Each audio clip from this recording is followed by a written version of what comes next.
Well, as you all know, I'm going to talk about inequality. I always talk about inequality. If you've heard me before, you'll have heard a lot of what I'm going to say now. I hope you can all understand me. I'm sorry not to speak any German. I was so impressed and amazed to see at a German university, even when there were no English speakers there, no English people there, they had their seminar in English. And that is unimaginable in a British university. So I feel humbled by you all listening to me in English. I want to start off, well, I often start off with this slide because it shows how miserable we are. That picture is taken in the centre of London. And these people are in the prime of life. They're people with good jobs. And they all look absolutely miserable, stressed, depressed, anxious, every face there. And it reminds me that our societies are an extraordinarily bad way of producing well-being. They're very inefficient societies for producing well-being. And of course we need to think about that more and more as we move from thinking about economic growth to growing well-being in our societies. I'm going to really say this over and over again, that with bigger income differences you get more of a whole range of social problems. But before I get into that, I want to show you what's happened to income differences in our societies and what I think is the most important driver of those inequalities. This is a little bit of data I managed to find for Germany. The red line is the share of income going to the top 20%. It's the 20th century here, you see, and inequalities were high in the 1920s, and then they came down, and they went on coming down until sometime in the late 1970s, 1980, and then you get the modern rise of inequality. In many countries, that's much more, that rise at the end is much more exaggerated. And the top line is the share of income going to the top 10%. This is what the picture looks like for other societies. It goes from 1930 to 2015. So this pattern is very general. I think that much the most important driver is politics. If you read Paul Krugman, The Conscience of a Liberal, he emphasizes again and again that this basic pattern of income difference is coming down from somewhere in the 1930s to about 1980, and then the modern rise of inequality, that there's politics behind it. What he doesn't show is that the power that was, if you like, limiting income differences is expressed in the power of the labor movement. The top line there is income inequality in the United States. And the bottom line is the proportion of the population in trade unions, of the employed population in trade unions. You see that pattern. I've now seen it in data for about 6 or 7 different countries. It's absolutely standard. I don't think it's because trade unions do wonderful things for the wages of their members. I think that's important. I think it's much more that the strength of trade unions is an indication of the strength of the whole labor movement of social democratic parties, probably also of the fear of communism. I show it to you because it gives us an idea of the scale of the mass movement which is needed to make major long-term changes in income differences. And of course what happened in 1980 was the advent of neoliberal economics with Thatcher and Reagan. So I want you just to keep that in mind. The big reason why our income differences have increased is that the rich have got richer faster than the rest of the population.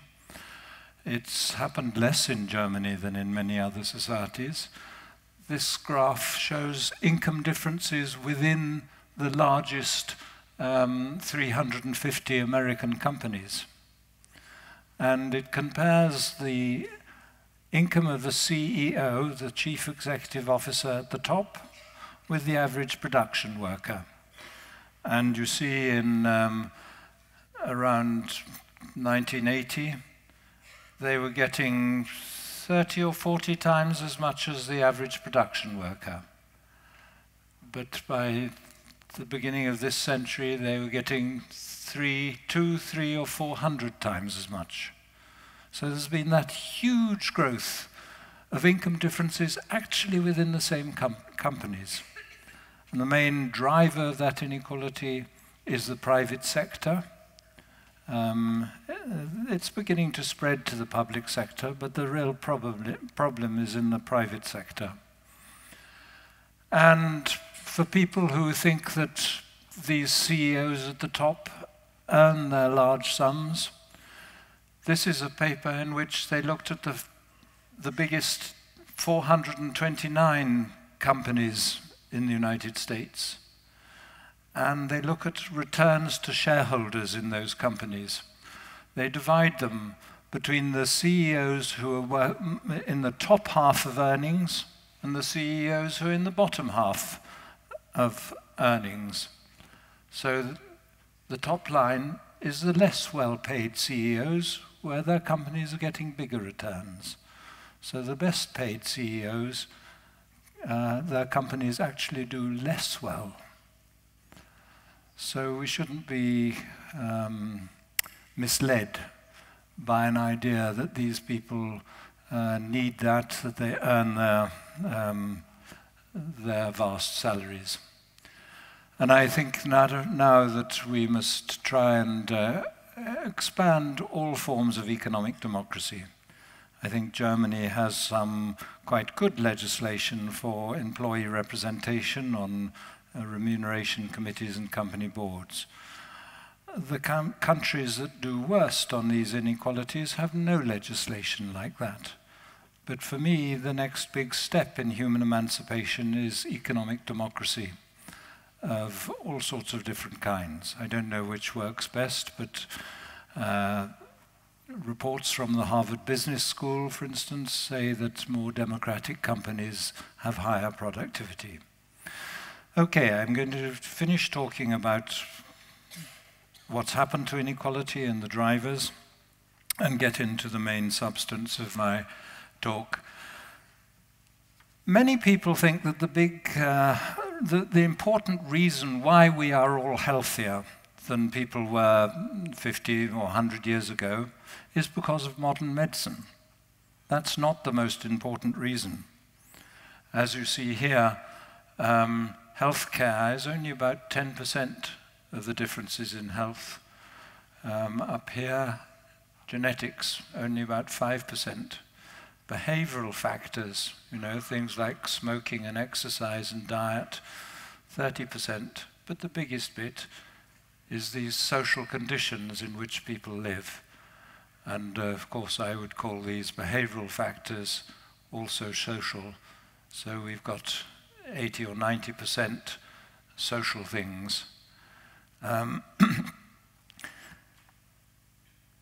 Now, I've spent my career really in public health, in epidemiology, looking at what makes some populations healthier than others and the reasons for the big differences in life expectancy.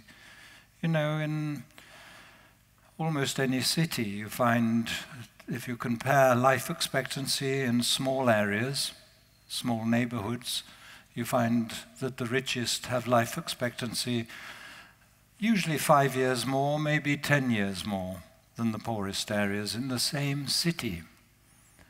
If you take the richest and poorest areas in the whole of Britain, we find 20-year differences. You don't see it if you use data for very large areas, because rich and poor are all mixed up in those large areas. You have to get data for small neighborhoods. It's an extraordinary abuse of human rights that in our modern societies there are these huge health inequalities. And of course, public health deals not with how to cure diseases, but how to prevent them. And instead of looking at individuals, as medical care does, we look at whole populations. And you get quite different results if you're looking at populations rather than looking at individuals. Let me just show you one example. If you want to know who knocks down hurdles or who falls, you look at individual differences. If you want to know how many hurdles get knocked down, you look at the height of the hurdles. And so that's really what public health is doing. It's not concerned so much with those individual differences. I included this slide before I knew that this building was named after Virchow. But I think it's an extraordinary, I quote this quite often, that medicine is a social science and politics are nothing else than medicine on a large scale. You know, our politicians, what they should be doing is producing the society, the politics that most improves health and well-being. The message I really want to get over most is that poverty, an American anthropologist, Marshall Salin, sometimes says poverty is not just a small amount of goods. It's an invidious distinction between social classes. What matters is where you are on the social ladder. I'm going to show you that in 3 different ways. That it's not about absolute standards of living, it's about standards compared to others in our society. I'm going to start off just by quoting a little bit from a study of poverty in 7 different countries, in China, Pakistan, Uganda, India, Korea, United Kingdom, and Norway. Poverty means totally different things in those societies. You know, in India, poverty means living in a little shack with an earth floor and no sanitation, no water supply. In Norway, it means living in a 3-bedroomed house with central heating and a flat-screen television. And yet, when they interviewed people about their experience of poverty in these different countries, they found it was almost identical. I'll just read a few sentences. Respondents universally despised poverty and frequently despised themselves for being poor. Parents were often despised by their children, women despised their menfolk, and some men reported to take out their self-loathing on their partners and children.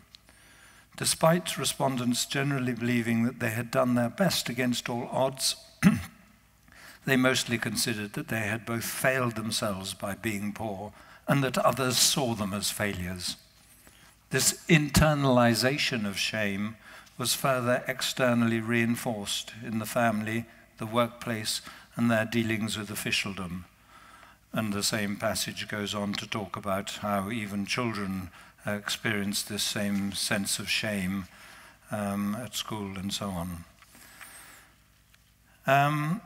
So you see the sense of humiliation, the self-loathing, despising themselves for being poor, despite the living standards being so different in those different societies.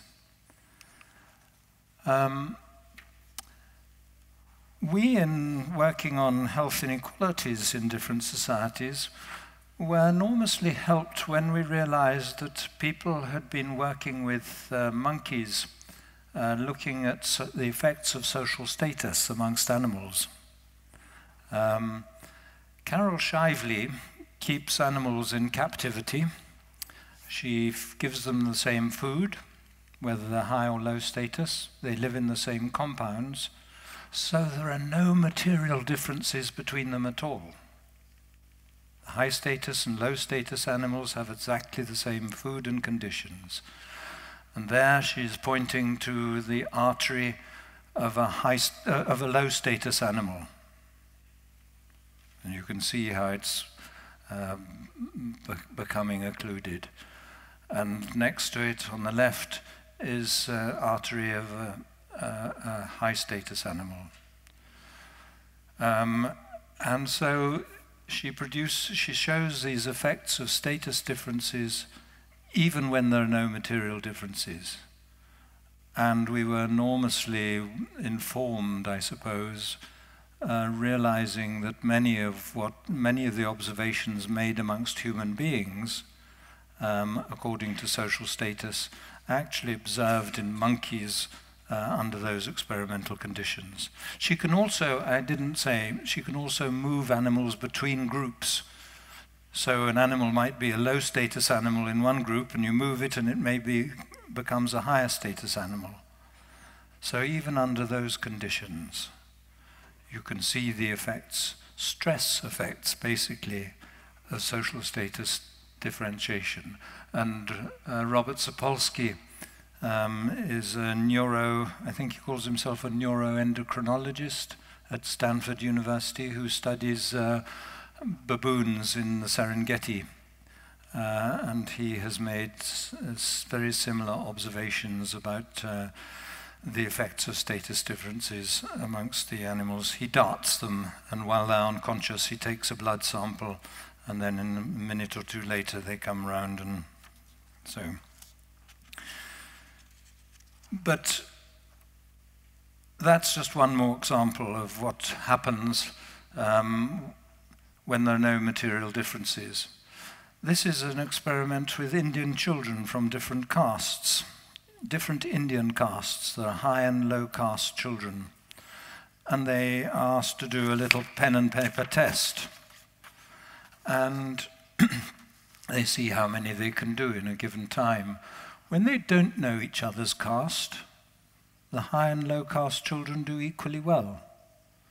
But as soon as they do know each other's caste, the low caste children do much less well. So again, that's not a material effect. It's people knowing that you're inferior. My last example, we'll take a few more slides. This is life expectancy in relation to economic growth or gross domestic product. You've got the poorer countries on the left with a rapid rise in life expectancy at the early stages of economic growth, and then it levels out. So the rich countries, I'm sorry I don't have Germany marked on here, but it'll be somewhere in the middle of that flat part. Although we continue to get improvements in life expectancy, we get them not because of economic growth, but because that curve moves up over time.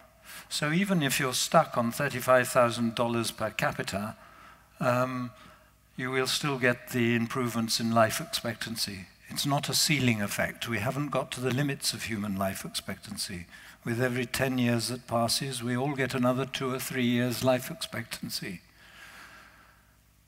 So, amongst the rich countries, economic growth is no longer important. Even if you look at 10, 20, 40 years of data, you find almost no relationship in the rich countries between economic growth and what happens to life expectancy. And here are the rich countries, and you can see Germany in the middle on this data.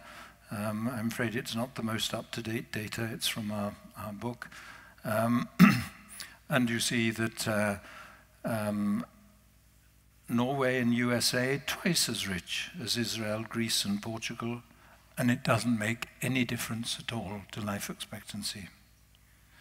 And yet, as I said earlier, Within our societies, there are extraordinary gradients in health. These are different income groups in Germany. The richest 20% on the left, with the lowest death rates, the poorest 20% on the right with the highest death rates. So there are, what, 2.5, threefold differences in death rates between the top and bottom 20% of incomes in Germany. And as I say, a lot of countries do worse than that. This is British data. It again is rather old, so all these bars should be a bit higher now. But I show it to you because it shows that health is graded right across society. If you think about health inequalities, it's no good just thinking about the poor or the unemployed. They make a contribution this end. Just as in that German data, they make a contribution this end, but they don't explain why the group just below the top does less well than the people at the top. And in this data, exactly the same. The people just below the richest do less well. You need a quite different theory to explain these differences across our societies.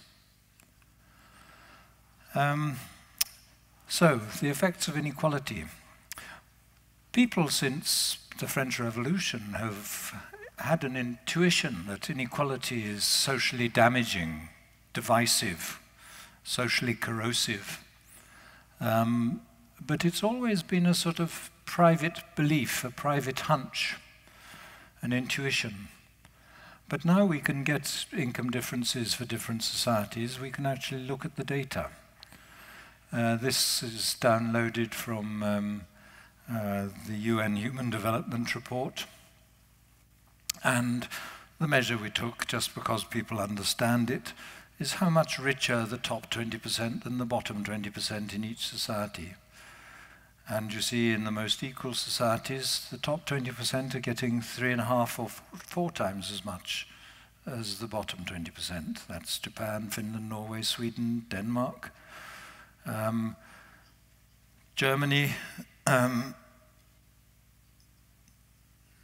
yes, one of the green ones there, 5.2. But in the more unequal countries, the differences are twice as large as they are at that end. And so Singapore, USA, Portugal, UK, Australia, very unequal societies.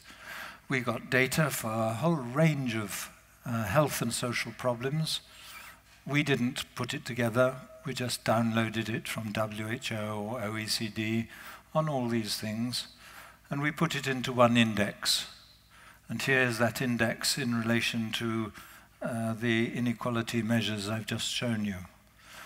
And as you see, doing badly on all those problems is the USA, Portugal, UK, New Zealand, Australia, and at the other end, the Scandinavian countries and Japan doing well. It's an extraordinarily close relationship. And that index is not closely related to GNP per capita. We also looked at the UNICEF Index of Child Wellbeing. We were worried that people would say we'd chosen things that suited our argument. So we also looked at UNICEF's Index of Child Wellbeing for rich countries, because we had had no part in putting it together, of choosing what went into it.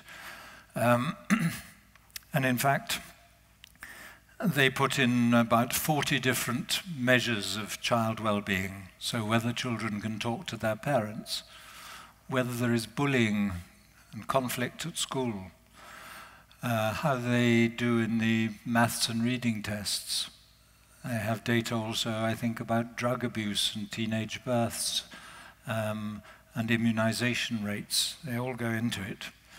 And here it is in relation to inequality. The more unequal societies, child well-being is lower. We published a paper in Pediatrics, the medical journal, on this and its constituents.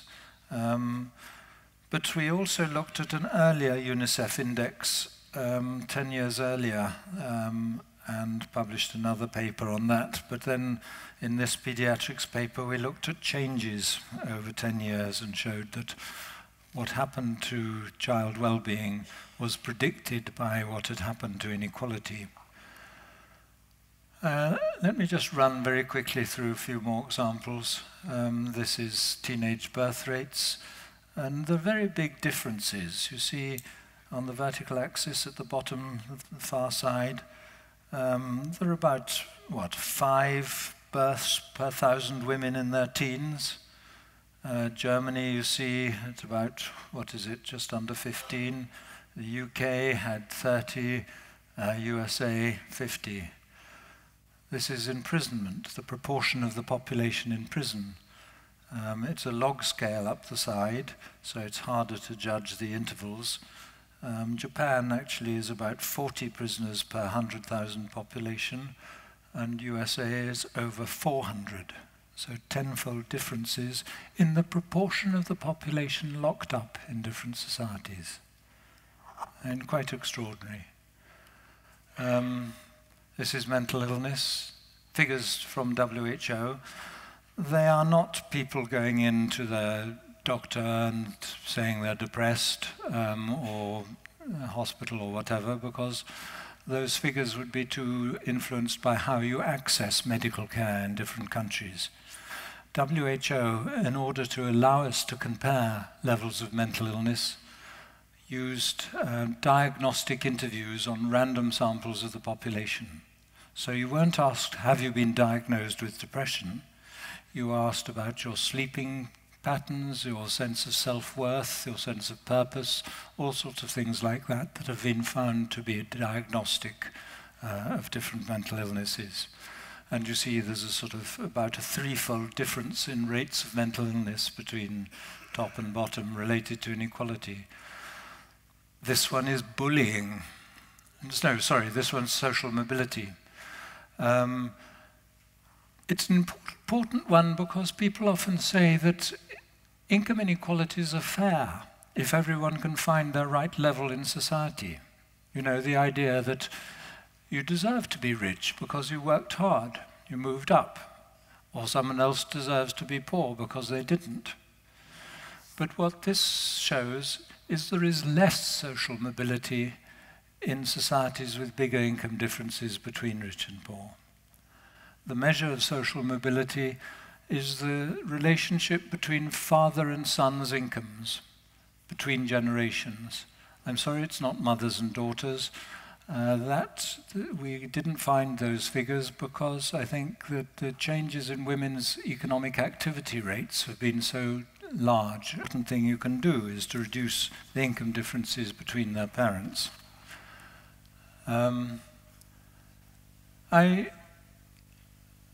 Before I get on to that, I should have said when talking about the imprisonment, that relationship between imprisonment and inequality is not driven primarily by more crime. It's driven, part of it is more crime, but most of it is more punitive sentencing. In more unequal countries, there's a harsher penal system. You get to sent to prison for smaller offences, or you're given longer sentences. We even found that for children, they hold children criminally responsible at younger ages in more unequal countries. So I want now to give you an idea of how inequality damages us. And I've shown you some evidence of the kind of damage it does, but why is it? What's going on? There are quite a lot of research papers now that show that community life is weakened by bigger income differences. If you like, that income differences really are socially divisive. This is participation in different associations, voluntary groups, community things, and it's weakened in more unequal societies on the right. Measures of trust. Also, people are less likely to trust each other in more unequal societies. Again, quite big differences. I mean, over here you've got less than 20% of the population agree that most people can be trusted. But in the Nordic countries, it rises to 60 or 65%. And think about, women walking home late at night. You'll feel very much safer walking home in a big city in a more equal country than in a more unequal one. It's really an important limitation on that very essential human freedom. I should say, it's not simply that people's involvement in community life reduces and that people trust each other less. There's also a research paper that shows people are less willing to help each other. I think using data from the World Values Survey, less willing to help the disabled or the elderly, less willing to help others in more unequal societies. There's also a growth of violence, measured by homicide rates. This is a very well-established relationship. These are American states, the red dots, and the blue ones are Canadian provinces. And you've got homicides per million population. And it goes down to about 15 homicides per million people and up to about 150. So there's a tenfold difference in homicide rates. Quite closely related to inequality. And as I say, I think there are about 60 papers looking at this relationship in different parts of the world. It's very well established. And I think it doesn't just go for homicide. I suspect that you'd find if we had data for domestic violence, things like that, we'd find the same pattern. If you go to really unequal countries, much more unequal than the United States, go to places like Mexico or South Africa, you find that it's not just more violence and weaker community life, people not being helpful, but that people start being frightened of each other. You know, the houses again and again, you see these huge fences, the bars on the window, the razor wire on top of the walls. And just the same thing in South Africa. That's an electric fence along the top, and this notice, if you could read it, says armed response, which means if you're caught climbing in, you may get shot. And you can't really see the two huge dogs there. If you don't get shot, you'll get eaten. So from the sort of reciprocity, the strong community life, the sense of trust in the more equal societies, you move to societies, the most unequal societies, where people fear each other. I think that gives you a sense of what inequality does to social relationships. And there's one other bit of data that shows exactly the same pattern, but a completely different kind of data. Two American economists showed both internationally and in the 50 American states that the proportion of the labor force involved in what they called guard labor, they mean security staff, police, prisons, all the people who protect us from each other, that proportion of the labor force increases with inequality. So that data showing more people involved in guard labor in more unequal countries and more unequal American states says just the same thing as I'd been showing you there. Now, I don't think income inequality is an entirely new influence on all these outcomes. I think basically it's telling us more about the class and status divisions we've always known about. Everyone in this room knows that health is worst in the poorest areas. You know that school children do least well in the poorest areas. All sorts of problems are worst at the bottom of the social ladder. What it's telling us about is that these differences get worse when the material differences between us increase. If you like, the distance between social classes, the social distance, becomes bigger. Status and class become more important where there are bigger material differences between us. And I think it's important to point out it's not just the poor who are affected. Near the beginning of this lecture, I pointed out that the social gradient in health went right across the society, both in Germany and the old British data I showed you. Not just the poor. This is showing you a very simple example. It's literacy scores of young people from the OECD PISA data. And it shows children, or at least young people, classified by how many years of education their parents have had. So on the right, you've got young people with well-educated parents. Their parents have had 13, 14, 15, even 16 years of education. Whereas on the left, you have young people who have poorly educated parents.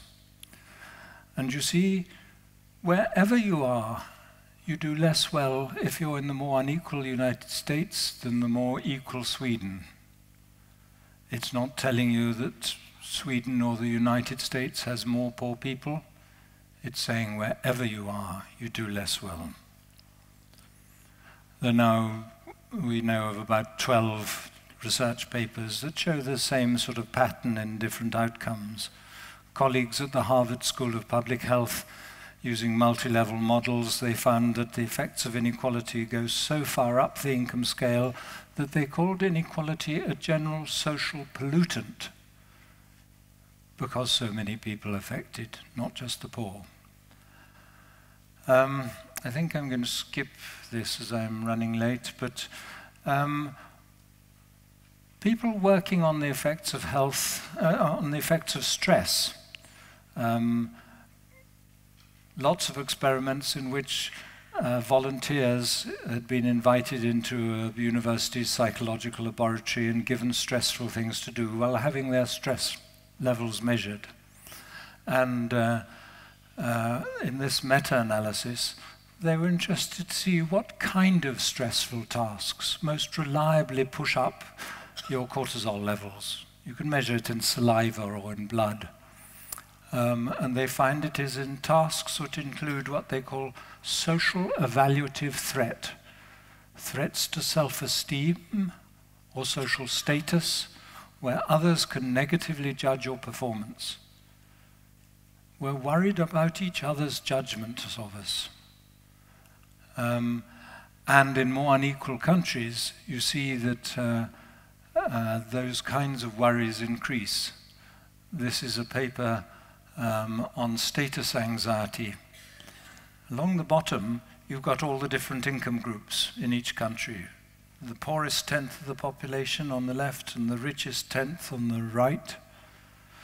And the top line is status anxiety in the most unequal countries. And the bottom is status anxiety in the more equal countries. So all income groups have higher status anxiety. This, I think, is for 37 European countries. So it's not including really unequal countries. It's not including places like Mexico or South Africa. So we all get more worried about how we are seen and judged. If some people are so important and we regard others as almost worthless, we all worry more about how we are seen and judged. And we say that we believe that there are two responses. You can either feel overcome with low self-esteem, lack of confidence, depression. You find social contact is really difficult and stressful, so you withdraw from social life. And so depression goes up. This is a graph showing depression is higher in more unequal American states. But there is also another response. You may, instead of feeling that lack of confidence, you may decide to go in for a sort of process of self-advertisement, or what psychologists call self-enhancement or self-aggrandizement. And research projects have shown that in more unequal countries, people go in for this kind of self-enhancement. The data for this is that people are interviewed in each of these countries and asked to compare themselves with the average in each country. You've probably heard the joke that 90% of Americans think they're better drivers than average.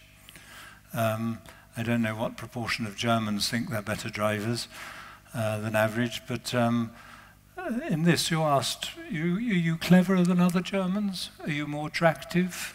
Are you more socially aware? Are you more generous? All sorts of things. You compare yourself with what you imagine might be the average in Germany. And in more unequal countries, people rate themselves more highly. Instead of being modest about your achievements and abilities, you find opportunities to talk yourself up, to go in for this self-aggrandizement. You also see the effects of inequality feeding into consumerism. There are now studies that, because of course money is how we show what we're worth to each other. Consumerism is about status competition. And so there are now several studies which show if you live in a more unequal area, you're more likely to spend your money on a flashy car or various status goods. And as a result, debt goes up with inequality.